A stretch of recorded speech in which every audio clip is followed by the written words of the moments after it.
Serial वसुधा के आने वाले एपिसोड में अब वसुधा बड़ी मुश्किल में फंसती नजर आ रही है। एक तरफ है मेघा, दूसरी तरफ करिश्मा और तीसरी तरफ अब माधव भी वसुधा को परेशान करने के लिए सामने आ चुका है।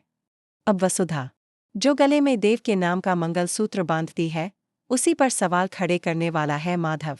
वह कहने वाला है कि अब तक तो तुमने यह मंगलसूत्र बड़ी हिफाजत से संभाल कर रखा था और हमेशा पहना था, कभी उतारा नहीं।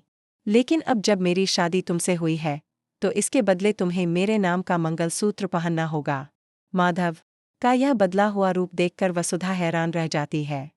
लेकिन आपको एक सीक्रेट बात बता दें, माधव अब करिश्मा और मेघा की बातों में आ चुका है। उनके कहने पर ही वह ये सारा खेल खेल रहा है, क्योंकि वसुधा की वजह से उसे पहले अपने घर से निकाला गया था और अब वह इस घर से भी बेघर हो गया। उसकी नौकरी भी चली गई, न उसके पास खाने का पैसा है, न पानी पीने का। बस इसी वजह से वह दर दर भटक रहा था। तभी करिश्मा और मेघा ने उसे सहारा दिया। अब देखना काफी इंटरेस्टिंग होगा, क्योंकि जहां वसुधा अपनी जिंदगी आराम से काट रही थी, यह देखकर माधव को बहुत गुस्सा आया। इसीलिए उसने फैसला कर लिया है कि वह करिश्मा और मेघा का साथ देकर वसुधा को बर्बाद कर देगा। फिलहाल देखना दिलचस्प होगा, क्योंकि आने वाले एपिसोड्स में चौहान परिवार पर बहुत बड़ी मुसीबतें आने वाली हैं। करिश्मा ने चंद्रिका को अल्टीमेटम तो दे दिया है, लेकिन अब वह कोई बड़ा कांड करने वाली है। यहाँ चौहान परिवार भी कोशिश कर रहा है कि एक नया ऐड शूट करवाकर वसुधा के पोस्टर हर जगह छपवा दे। लेकिन ये सारी प्लानिंग मेघा को पता चल रही है और वह सारी जानकारी भंवर सिंह और करिश्मा को दे रही है।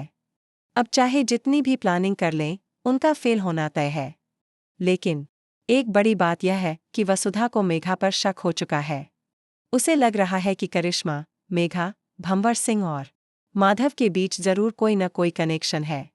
अब वसुधा यही समझने की कोशिश कर रही है कि आखिर ये कनेक्शन है क्या। बहुत जल्द उसे मेघा का असली सच समझ में आ जाएगा। फिलहाल यह देखना दिलचस्प होगा कि वसुधा इस सच्चाई को कैसे साबित करेगी और उसे ऐसा क्या सबूत मिलेगा जिससे मेघा पूरी तरह बेनकाब हो जाएगी। यह सब बहुत जल्द होने वाला है। तो जब तक वीडियो को एक लाइक ज़रूर कर दीजिए।